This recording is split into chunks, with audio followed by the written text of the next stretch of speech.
దేవుని శక్తి అండి. ఈరోజు వాక్య భాగం 1 కొరింథీ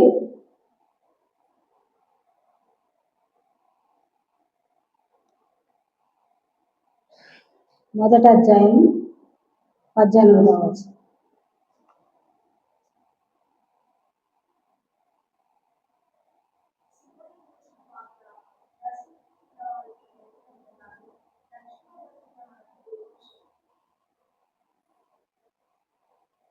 చాలా థ్యాంక్ యూ. ప్రార్థన చేసుకుంటాం.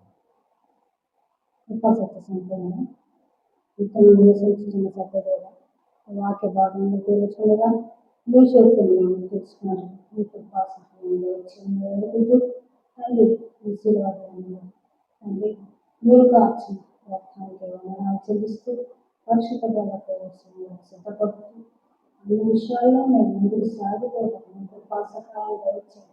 నోరు ద్వారా వాడుకోండి.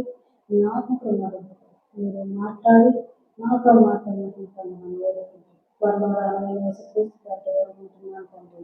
ఆమె సిల్వను కూర్చిన వార్త నశించుచున్న వారికి వెర్రితనము కానీ రక్షింపబడుచున్న మనకు దేవుని శక్తి. మనకేమైందండి? దేవుని శక్తి అయి ఉన్నది. ఆ శక్తి ద్వారానే మనము దేవునిలో సాగిపోతూ ఉన్నాం. ఆయన ఇచ్చిన కృప ద్వారా, ఆయన ఇచ్చిన శక్తి ద్వారానే మనం సాగిపోతున్నాం. దేవుని శక్తి లేకపోతే మనము ఏది చేయలేదండి. అదే పరిశుద్ధాత్మ నడిపింపు. ఆ నడిపింపులో మనం కొనసాగుతున్నాము కాబట్టి ఆయన లోబడి ఉంటే మనము ప్రతి దానిలో సాగిపోతాం. శిలువను కూర్చున్న వార్త అందరికీ వెర్రితనం ఉంటుంది.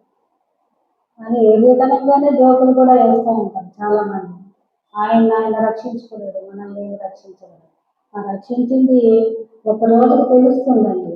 అది తెలిసినప్పుడే అందరూ ఎంత గమ్ము పెట్టుకున్నారు, ఎంత బ్రతిమలాడుతున్నారు. అవకాశం కోల్పోయిన తర్వాత తిరిగి రాదు. సెలవులు కూర్చున్న వార్త వెర్రితనమే అందరికీ. ఎందుకు తెచ్చుకోవాలా? ఎందుకు రక్తం కాచాలా? దానివల్ల ప్రయోజనం ఏంటి? అది మనకి మాత్రమే, ఆయన శక్తిని గ్రహించిన మనకు మాత్రమే తెలుసు. ఆ పరిశుద్ధాత్మతో కలిసి జీవిస్తున్నాము, మనకు మాత్రమే తెలుసు ఆయన ప్రేమ ఏంటో. సర్వ సృష్టికి ఆధారుడైన సృష్టికర్తను మనం ఎరిగి ఉన్నాం. ఆయన నామాన్ని ఎరిగి ఉన్నాం. మనము ఏమై ఉన్నదో సమస్తం ఎరిగి ఉన్నాం. యెహోవా ఉత్తముడని రుచి చూసి తెలుసుకో. రుచి చూసిన వారికి ఇది విలువ తెలుస్తుంది. కానీ రుచి లేని వారికి ఏమవుతుంది? దేవుని నామాన్ని ఎప్పుడింత పాలు చేస్తూ ఉంటారు. ఎంతో మంది నశించిపోతా ఉన్నారు. ఎంతో మంది హేళన చేస్తున్నారు. ఎంతో మంది క్రైస్తవులను గాయపరుస్తున్నారు. ఆ రోజుల్లో యేసయ్యను కూడా ఎంతో మంది సిలువ వేసేటప్పుడు ఎన్నో మార్లు ఎన్నో విషయాలు అవమానపరిచారు. కానీ అన్నిటికీ మౌనంగా ఉండి ఎందుకు అంత ఓపికతో రక్షించుకున్నాడంటే ఆ సిలువ యాగం జరగకపోతే మనకి ఆ మరణ శాసనం కొట్టివేయబడదు. ఆ పాపంలో చిక్కుపడిపోయింది, అందరం నశించిపోయింది. ఆయన ఇచ్చిన ఆ వాత్సల్యత, ఆ ప్రేమ, ఆ కరుణ, దయ ఎవరికి అర్థం కావు. అర్థం చేసుకున్న వాళ్ళకి అర్థమవుతుంది. శాసనాన్ని కొట్టేసేదంతా ఆయన శరీరధారానికి వచ్చాడు. కానీ ఆయన శక్తిని చూపించాడు, ఆయన బలాన్ని చూపించాడు, ఆయన ప్రేమను చూపించాడు, ఆయన ఓర్పు సహనాన్ని చూపించాడు మన మధ్య. కానీ అవన్నీ శిలువను కూర్చున్న వార్త వెర్రితనంగా ఉందంట. ఎవరు గ్రహించలేదు. ఈరోజు సువార్త వెల్లడి ఎంతో అవుతుంది, కానీ హృదయాలు కఠినపరచబడతా ఉన్నాయి ఇంకా. ఎందుకంటే నశించిపోయేదానికి సిద్ధపడదు, రక్షింపబడే దానికోసం కాదు. కానీ వాళ్ళ కొరకు కూడా మనము ఓపికతో దేవుడు మన పట్ల ఎంత ప్రేమగా ఆయన వచ్చి యాగమయ్యాడు. మనం కూడా ఆ విధంగా ఓపికతోనే సహనంతో వాళ్ళ ప్రేమిస్తూ సువార్తని వెల్లడిపరచాలి. అప్పుడే దేవుని శక్తిని మనము ప్రచారం చేసిన వాళ్ళమవుతాము. ఆయన శక్తిని చాటిన వాళ్ళమవుతాము. ఆయన ప్రేమను ప్రచురపరిచే వాళ్ళమవుతాం.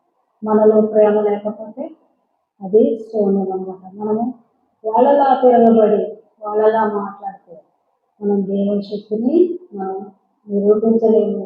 దేవుని ప్రేమను ఈ లోకానికి చూపించలేదు. అందుకని మనం ఎంత ఓపికతో నా రూపులోకి మీరు మారండి అని చెప్తున్నానికి. ఎందుకంటే ఆయన రూపులోకి మనం మార్చబడ్డప్పుడే మనం అంత ఓపికతో కలిగి ఉండగలం. ఈరోజు ఎంత హింసలు, ఎంత వివాదాలు, సువార్త అనేది చాటపట్టడానికి కష్టమైన రోజు. కానీ దేవుడు శాశ్వతమైన దేవుడు, రక్షించే దేవుడు, ప్రేమించే దేవుడు. ఆ ప్రేమను గుర్తెరిగిన రోజు ఆయనకి అందరికీ శాశ్వత రాజ్యం ఉంటుంది. అంత లోకాన్నంతా ప్రేమించాడు ఆయన, సర్వ సృష్టిని ప్రేమించాడు. కానీ సృష్టికర్తను వచ్చి సృష్టిని పూజిస్తున్నాడు దేవుడు. అందుకోసం ఇంకా సహనంతో, ఇంకా ఓపికతో ఎదుగో వస్తున్నాడని మనకి ముందుకు నడిపిస్తూ వస్తాడు. మనం అనుకుంటాము ఇంకా వస్తానన్నాడు రాకుంటున్నా, ఎంతసేపు నిరీక్షణ, ఎంతసేపు ఓపిక. అంటే ఆయన అన్ని దినాలు పూర్తి చేసుకొని ఆ సమయం వచ్చే వరకు, దేవుని సమయం వచ్చే వరకు నిరీక్షించి శివయాగమై తిరిగి లేచి మరణాన్ని జయించింది. అదే మనం లోకాన్ని, మన శరీరాన్ని జయించుతా ఆయన రూపులోకి మార్చబడాలంటే ఇంకా నశించిపోయే వాళ్ళు ఎంతమంది, అటువంటి వారి కోసం ప్రేమలో ప్రకటించడం. ఇవన్నీ జరిగిన తర్వాత కదా దేవుడు ఆయన శక్తిని చూపగలడు. ఒకరోజు వస్తాడు, ఆయన శక్తితో సమస్తాన్ని జయిస్తాడు. అటువంటి శక్తి మాత్రమే దేవుణ్ణి మనము ఎప్పుడు ఆరాధిస్తూ, స్థుతిస్తూ, కనపరుస్తూ కొనసాగిపోతాం. దేనిలో నిరుత్సాహం అనేది ఉండకూడదు.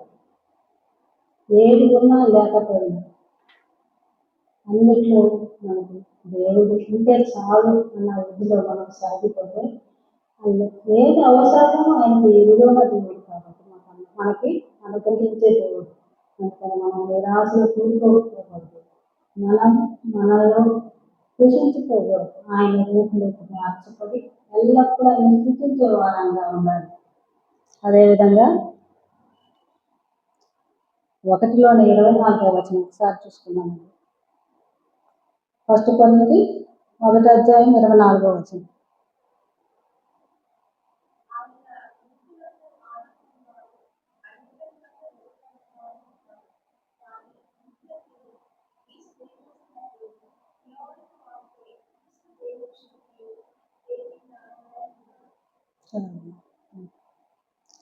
ఆయన జ్ఞానమై ఉన్నారు. ఆ జ్ఞానాన్ని గ్రహించిన వాళ్ళు మనం ఆ జ్ఞానం వైపే చూస్తాం. మనం వేడితనంగా ఉన్నాం. వేడితనము ఎవరిని ఏం చేస్తుంది? దుష్టుని సంగతం చేసిన వారికి ఆ వేడితనం. మనం దేవుని జ్ఞానం కలిగి ఉంటే, మనము ఒకరికే కాదండి, దేవుడు గ్రీకు దేశస్తులకు అందరికీ అని చెప్పాడు అన్నమాట. అక్కడ ఆయన యూదులకు ఆటంకంగాను అందులకు వెరితనంగాను ఉన్నాడు. కానీ యూదులకేమి గ్రీకు దేశస్తులకేమి పిలువబడిన వారికే క్రీస్తు దేవుని శక్తియును దేవుని జ్ఞానం అయ్యారు. ఆయన శక్తియు జ్ఞానం ఉన్నారు. కాబట్టి దేవుడు మనం ఎల్లప్పుడూ ఆయన శక్తిని ఆడకుండా పరిశుద్ధాత్మను అనుకుని పరిశుద్ధాత్మతో మనం కొనసాగుకోవాలి. అప్పుడు మనకు సంపూర్ణంగా దేవుని శక్తిలో ఉన్నది ఏంటో, ఆ ప్రేమ ఏంటో, ఆ ఓర్పు ఏంటో అన్ని మనకు అనుగ్రహించి మనల్ని కూడా రూపులోకి మార్చుకొని నడిపించుకుంటాం. అప్పుడు మనం లోకాన్ని, శరీరాన్ని జయించిన వారమవుతాము.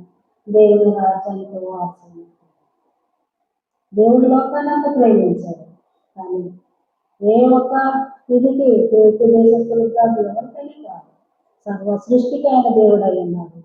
ఆ దేవుడిని మార్చిన వాళ్ళు ఎక్కడ ఉన్నారో వాళ్ళే నేర్చుకున్నారు.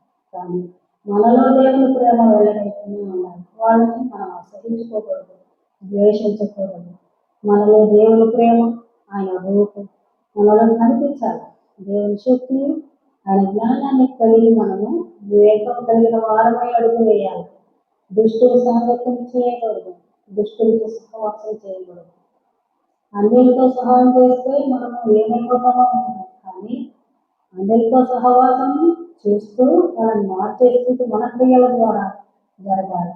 అందుకనే దేవుడు ప్రేమ గల దేవుడు కాబట్టి మనం ఎల్లప్పుడూ నడిపిస్తూ మనకు వేయాల్సిన వరం ఇచ్చింది. ఎక్కడ ఏ విధంగా మనం అడుగు వేయాలి, ఎలా నడుచుకోవాలి, ఎవరితో ఎలా మాట్లాడాలి. ప్రతి ఒక్కరికి సువార్త చెప్పేసాను అనుకుంటే దాని కొడతారు. కానీ మనం అదే దేవుడు అడిగితే, అయ్యా ఈ బిడ్డ నీకు సమ్మతమా, వీళ్ళతో మాట్లాడాలా? లేదు. ఒక్కొక్కసారి దేవుడే మనలో నుంచి మాట్లాడతాడు, వీళ్ళతో మాట్లాడు, ఇక్కడికి పో, అక్కడికి పో అంతే. ఆయనతో మనం లోబడి ఆయన శక్తిని ఆశ్రయించి మనం ఉన్నప్పుడు ప్రతి వివేచన శక్తిని ఇస్తాడు, జ్ఞానం కలిగి ప్రవర్తించే శక్తిని అనుగ్రహిస్తాడు. అదే పరిశుద్ధాత్మ నడిపింపుడు మనం ప్రత్యేకత వేస్తాం. ఏ పని చేయాలో ఏ పని చేయాలి దేవుని నామమున మనం అడిగి వేసినప్పుడు మనం గలపాలం కాదు, మనము దూషింపబడము, ద్వేషింపబడము. అంటే దేవుని ఆజ్ఞ లేకుండా ఇది చేయమన్నాడు కదా చేసేస్తే పోతాం. కానీ దేవుని ఆజ్ఞ ఇచ్చున్నాడు అందరికి, సర్వసృష్టి సువార్త. కానీ ఏర్పరచబడిన జనాంగంలో ఉన్నారు, లెక్క ప్రకారమే ఉన్నారు అని కూడా ఇక్కడ చెప్తున్నారు. ఆయన లెక్క ఒకటంటూ ఉంది, ఆయన నిర్ణయం అంటూ ఒకటి ఉంది, ఆయన తలంపులు వేరు, ఆయన ప్రణాళికలు వేరు. అవన్నీ గ్రహించి మనము దేవుని బిడ్డలుగా మనం అడుగు వేయాలి, కొనసాగుతాం. లేదు మన ఇష్టానుసారం అడుగు వేసాము, కష్టాలను కొని తెచ్చుకుంటాం, నష్టాలను కొని తెచ్చుకుంటాం, లోకంలో దూషింపబడతాం, మన తండ్రిని కూడా దూషించే వాళ్ళు కూడా తయారు చేస్తాం అంతే. అంతేగాని మనలో ఆయన దేవుని ప్రేమ వెలుగుతారు, దేవుని శక్తిని మనము ఎప్పుడు ఆడుకొని మనం కొనసాగాలి.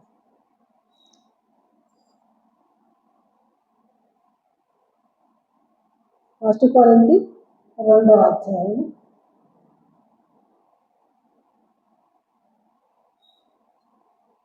4-5 వచనం.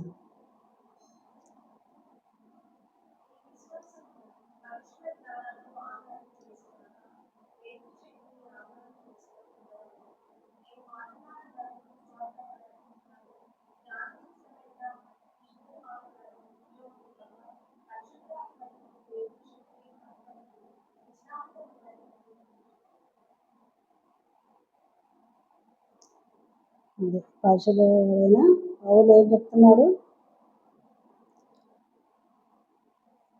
మీ విశ్వాసము మనుషుల జ్ఞానం ఆధారం చేసుకొనక దేవుని శక్తిని ఆధారం చేసుకొని ఉండవలనని నేను మాట్లాడినను, సువార్త ప్రకటించినను, జ్ఞానయుక్తమైన తీయని మాటలు వినియోగింపక పరిశుద్ధాత్మయు దేవుని శక్తియు కనపరచు దృష్టాంతమునే వినియోగించుతుంది.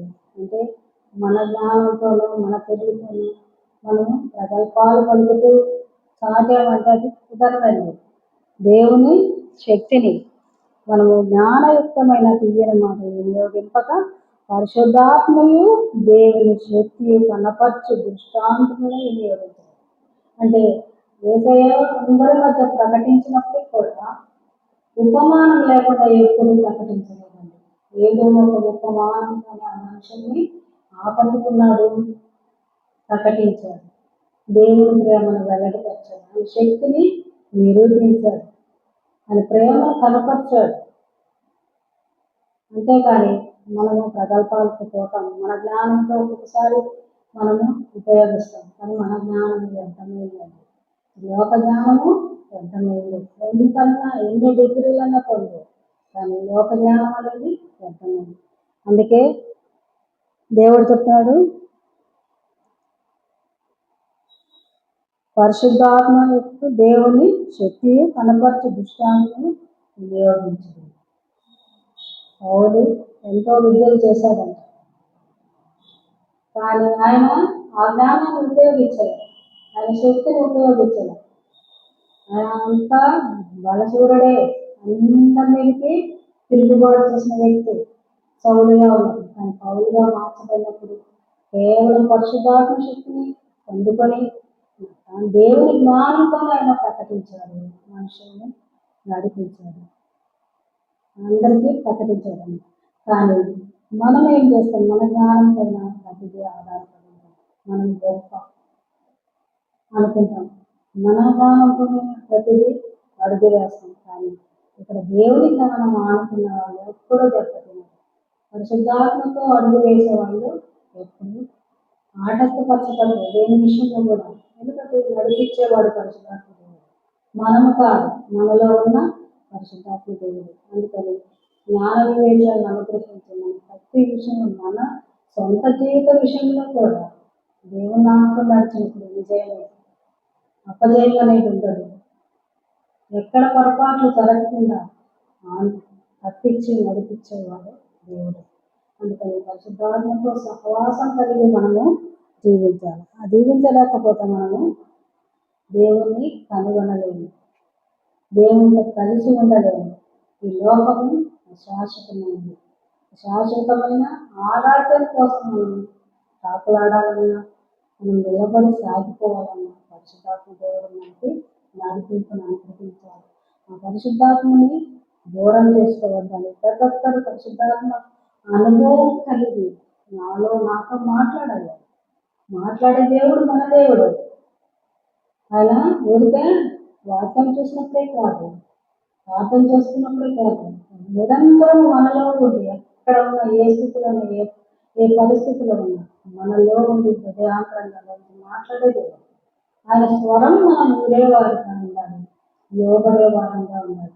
ఆయన స్వరం మనం వినగలుగుతున్నాము అయ్యా అంటే పలికే విధంగా ఉండాలి. లోపల నుంచి మాట్లాడే దేవుని మనం గ్రహించాలి.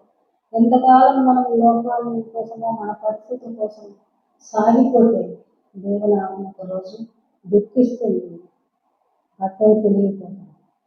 రక్షింపబడ్డ నుండి నీరు పరిశుద్ధాత్మని కార్యం గ్రహించి నువ్వు అడుగు వేస్తే విజయం లేదు. దేవుని రాజ్యంలో తప్పక మనము ఉంటాం. ఎప్పటికైనా ఈ లోకంలో కష్టాలు వస్తాయి, నష్టాలు వస్తాయి, ఓడించాలని దుష్టుడు ఎంతో ప్రయత్నిస్తారు. కానీ మనం ఏం చేయాలి? ఈ లోకం శాశ్వతమైనది కాదయ్యా. ఏది ఉన్నా లేకపోయినా, ఏ స్థితిలో ఉన్నా, ఏ పరిస్థితి అయినా నువ్వు నాకుంటే చాలయ్యా. పాటలు ఎన్నో పాడుతున్నాను, దేవుని ఎంతో ఆరాధిస్తాం, పెద్దలతో కాదండి. పూర్ణ హృదయంతో పూర్ణ ఆత్మతో మనం చేయగలిగాం. ఆయన రాజ్యం కోసం నిరీక్షించే వారంగా ఉన్నప్పుడు మనం సాగిపోతాం. ఆయన ప్రేమలో నిశ్చలంగా ఉంటాం, నిబ్బరంగా ఉంటాం. ఈ హృదయం దేనికి కలవరపడదు. మనం దేంట్లో ఓడిపోను. మనుషులు ఎదుట ఓడిపోయినట్టు కనిపిస్తాను. దుష్టుడు ఏమనుకుంటాడు? నాదే చేయమంటాడు. కానీ దేవుడు మనలో మనతో నడిపిస్తున్నప్పుడు తాత్కాలికమైన దానికి మనము భయపడకూడదు. మనం మన శరీరాన్ని, మనసుని, లోకాన్ని జయించి దృష్టిని కూడా మన కాళ్ళ కింద అనగదొక్కే వారంగా ఉన్నప్పుడు మన దేవుని రాజ్యం మనకి హెచ్చరించగా వస్తుంది. ఆయన రాజ్యం కోసం మనం సిద్ధపడాలంటే మనలో పరిశుద్ధాత్మ దేవుడు నివసిస్తూ నడిపిస్తున్నప్పుడు మనము జాగ్రత్త కలిగి ఉండగలం.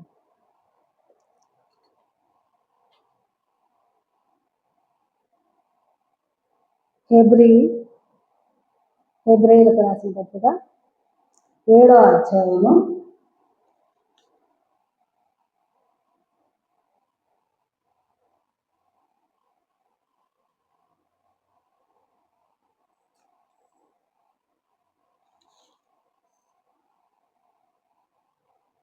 25వ వచనం.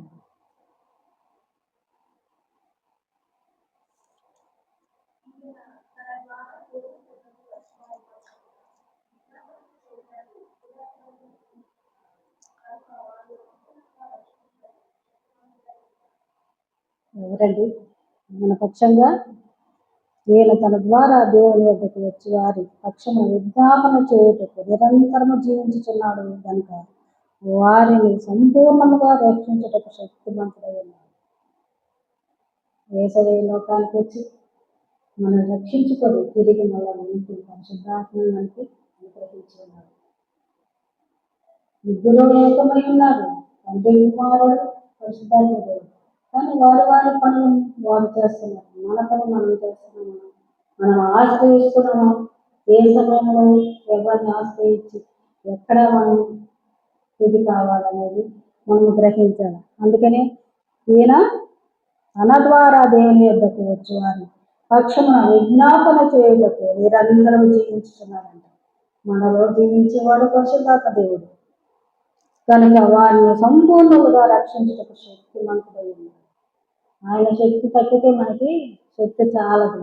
మనం అడుగు వేయలేము, నిలబడలేము, మాట్లాడలేము. అందుకని పరిశుద్ధాత్మ శక్తితో మనము నిలబడినప్పుడు, నింపబడినప్పుడు, ఆదరించబడ్డప్పుడు, నడిపింపబడుతున్నప్పుడు మనము ఆయన శక్తి అయి ఉన్నాము. సంపూర్ణంగా మనం ఆయనలో కలిగి ఉన్నాము. సంపూర్ణత అనేది మనకి కావాలి. ఆ సంపూర్ణత అనేది లేనప్పుడు మనం తాత్కాలికంగా దేవుని స్తుతిస్తాము, ఆరాధిస్తాము, కనపడతాం. అంతే కథలతో చేతులతో చప్పట్లు కొడతాం, పాటలు పాడతాం, ప్రార్థన చేస్తాం, ఆరాధన చేస్తాం. అది సంపూర్ణతలోకి రాదు. పరిశుద్ధాత్మతో కలిసి మనం సంపూర్ణంగా నిండుకున్న వారం అయితే నిండుకుండా పొందకదంట. సామెత కూడా ఉంది కదా, నిండుకుండా అయితే అదే సగం కూడా మోసుకుంటోండి తడిచిపోతారు. ఆ నీళ్ళని అటు కదిలి ఇటు కదిలి అన్నీ మన పైన కూడా తడిచిపోతాయి. అందుకని సంపూర్ణత కావాలి. దేనికైనా దేవుని ప్రేమతో మనం నింపబడిన వారం కావాలి. ఆయన ప్రేమలో ఐక్యత కలిగి ఉండాలి.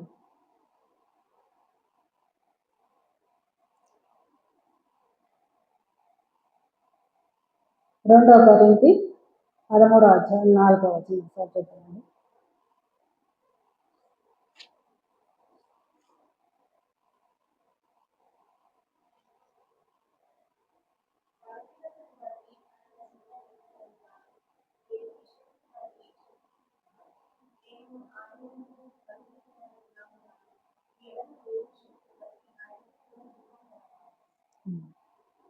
బలహీనమైనప్పుడు ఆయన సిలువ వేయబడింది.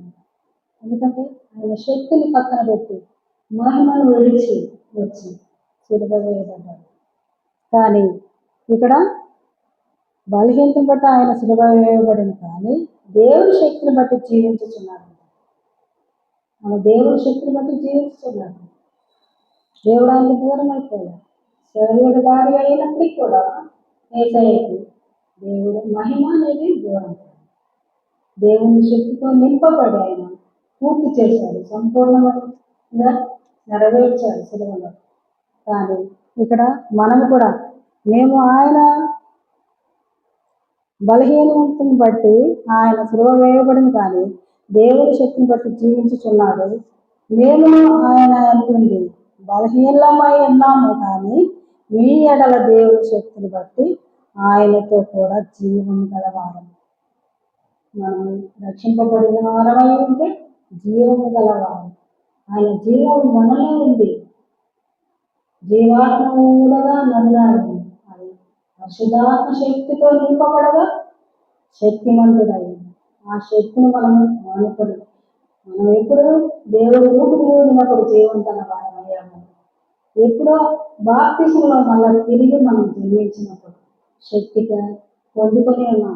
అది గ్రహించి మనం పరిశుద్ధాత్మతో అడుగు వేసామంటే శక్తి గల వారం, లోకాన్ని, శరీరాన్ని, దుష్టుని కూడా జయించగలవారు. ఆయన బలహీన పడ్డాడు సిలువలో. గెత్సేమనే తోటలో ఏం ప్రార్థన చేశాడు? నీ చిత్తం అయితే నుండి ఆయన చిత్తానికి, ఆయన ఇష్టానికి సంపూర్ణంగా వదిలిపెట్టాడు. శరీరం బలహీనమే, ఆత్మ స్థిరమైంది. మనకు అది కావాలి. మన శరీరం ఎప్పుడు బలహీనమే, కానీ మన ఆత్మ స్థిరమైందని ఎప్పుడు మనము నిలబడాలి. ఆ నిలబడినప్పుడు దేవుని శక్తిని పొందుకొని పరిశుద్ధాత్మ శక్తితో మనం సంపూర్ణంగా అప్పుడు దేవుని శక్తిని మనం చూడగలం. ఆ మహిమలో, ఆ మహామహిమలో మనము దేవుని సన్నిధిలో కూడి మనము ఆనందించగలము. అందుకని మనము అయితే బలహీనమై ఉన్నామని దేవుని శక్తిని బట్టి ఆయనతో కూడా జీవం గలవారు. ఆ జీవం గల వారంగా మనము జీవించాలి. జీవం లేని వారంగా, నిర్విచారంగా, ఎప్పుడో నిందించుకునే వారంగా, ఆ విధంగా మనం క్రైస్తవ బిడ్డ ఎప్పుడు రక్షింపబడిన రోజు నుంచి దేవుని సాక్షిగా నిలబడాలి. ఏది ఏమైనప్పటికీ ఎదురాడలే గెలవాలి. ఏది అసాధ్యమైనది కాదు, సమస్తము సాధ్యమే. అది ఎవరికి? దేవుడికి. దేవుడి శక్తిని మనం ఆనుకొని ఉన్నప్పుడు సమస్తము మనకు కూడా సాధ్యం. ఆయన బిడ్డలమైన మనము జయించే శక్తిని మనకు అనుగ్రహించున్నాడు, ఓడించే శక్తి మనకు గ్రహించున్నాడు. నా రూపులేక మీరు మారండి అన్నాడు. ఎందుకు? ఆయన రూపులేక మనం మార్చబడ్డప్పుడు ఆయన శక్తిని కలిగిన వారం కూడా మనమే. అందుకే మనకు పరిశుద్ధాత్మ దేవుని శక్తిని మనలో నింపి ఉన్నాడు. ఆదరణకర్తగా ఆయన మనకు అనుగ్రహింపబడి ఉన్నాడు. ఆదరణకర్తను మనము వెంబడించడం లేదు, లోకాన్ని వెంబడిస్తున్నాము. లోకాన్ని జయించాలని చూస్తున్నాం, కానీ మన శరీరాన్ని మనం ఫస్ట్ జయించాలి. మనలో ఉన్న లోకాసాలను జయించాలి. పరిశుద్ధాత్మ దేవుడికి లోబడినప్పుడు సమస్తము సాధ్యము. సమస్తము ఎరిగి ఉన్న దేవుడు, మనకు అనుగ్రహించే దేవుడు. పరిశుద్ధాత్మ దేవుని దుఃఖపరిచి చెప్పండి, మనం చేస్తే మనకి ఇంకో క్షమాపణ ఉందనే ఉండదు, ఇక మంది కానీ పరమాలు కానీ. అందుకే మనము పరిశుద్ధాత్మ దేవునితో మనము కలిసి సాగాలంటే ప్రతి క్షణము లోబడిన వారంగా ఉండాలి.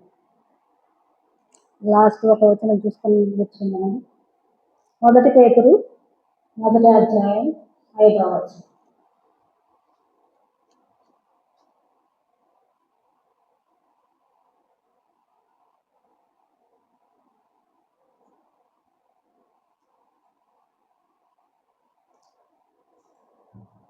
మొదటి పేతురు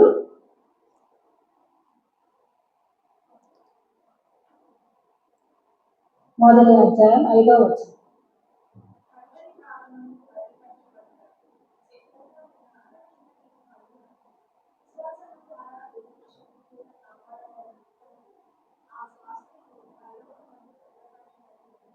చాలమ్మా. దేవుని శక్తి కాపాడబడటకు మీ కొరకు ఆస్వాచ్యం అంటే మనకి రావాల్సిన ఆస్వాచ్యం హక్కు అన్నీ భద్రపరచబడి ఉన్నాయంట. కడవరి కాలమందు బయలుపరచబడటకు సిద్ధముగానున్న రక్షణ మీకు కలుగునట్లు విశ్వాసం ద్వారా దేవుని శక్తి చేత కాపాడబడి మీ కొరకు ఆ స్వాస్థ్యము పరలోకమందు భద్రపరచబడి ఉన్నది. ఎప్పుడు మనం చూస్తాము, మనం పడిన ప్రయాసకు, మనం పడిన సిద్ధపాటుకు, మనం పొందిన రక్షణకు, ఆయనకు నడిపింపు కన్నిటికీ అక్కడ భద్రపరచబడి ఉన్నది. మన ప్రతిదీ, మన స్వాస్థ్యం అంతా, మన హక్కు అంతా, మన ఏదైనా ఆస్తి అంతా అక్కడే భద్రపరచబడింది. ఇక్కడ ఈ లోకంలో శ్రమలు పొందినప్పుడు మనం అనుకుంటాం, నాకేనా ఈ శ్రమలు, నాకేనా ఇది బాధలు అనుకుంటాం. ప్రతి దానిలో ఆనందించే రోజు ఒక రోజు మనకి భద్రపరచబడి ఉన్నది. కడవరి కాలం అని మనము ఈ సమయాల్లో మనము అయ్యో శ్రమలు వచ్చేస్తున్నాయి, కడవరి కాలం అని మనము కృంగిపోతామేమో, కానీ కడవరి కాలం అంతా బయలుపరచబడుటకు సిద్ధముగానున్న రక్షణ మీకు కలుగునట్లు విశ్వాసము ద్వారా దేవుని శక్తి చేత కాపాడబడు మీ కొరకు ఆ స్వాస్థ్యము పరలోకమందు భద్రపరచబడి, ఆ భద్రపరచబడిన ధన నిధి కోసం ఏదైనప్పటికీ, దేవుని గురించి ఏ కిరీటమైనప్పటికీ, ఏ భాగ్యమైనప్పటికీ, బలాన్ని నమ్మకమైన దాచడానికి చూడే స్థితి అయినప్పటికీ దేవుని రాజ్యం కోసం మనము ప్రయాసపడాలి. ఆ రక్షణను మనము నిర్లక్ష్యం చేసుకోకూడదు. ఆ రక్షణలో కొనసాగాలి. రక్షణ అందరికీ దొరకదండి. చాలా మంది అనుకుంటారు రక్షింపబడటము వేసి అనుకుంటారు, కానీ ఆయన కనికరం కృపాకరణ వాళ్ళు లేకపోతే రక్షణ భాగ్యం ఎవరికి రాదు. వచ్చిన వారు నిర్లక్ష్యం చేసుకుంటే, విశ్వాసం లేకుండా పడిపోతే, ఆయనతో కలిసి అడుగు లేకుంటే ఆయన అక్కడ భద్రపరచబడిన అనేది మనకి దొరకదు. అందుకని మనము దాన్ని కాపాడుకుంటూ మనం ప్రతి విషయంలో మనల్ని మనం నిలబెట్టుకునే శక్తి మనలో లేనప్పటికీ మనం బలహీనులమే.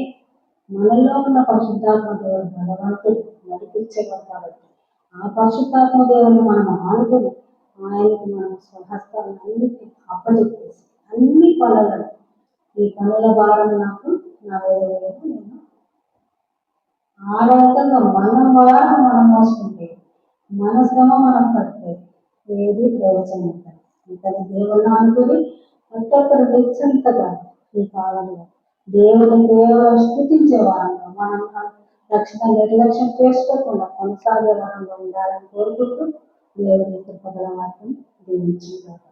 పరిశుద్ధ బలలో మనము సాగిపోవాలని ప్రార్థన చేస్తాం.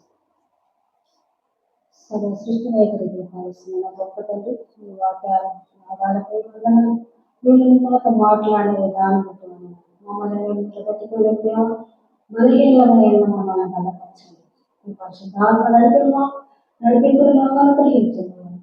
పరిశుద్ధాత్మ దేవ, మీరు దుఃఖపెట్టకుండా, మీరు ఆయాస పెట్టకుండా మా జీవితాలకు అనుసరణ దుఃఖ చూపించమని అడుగుతున్నాం. వాటిలో ఆయన శక్తి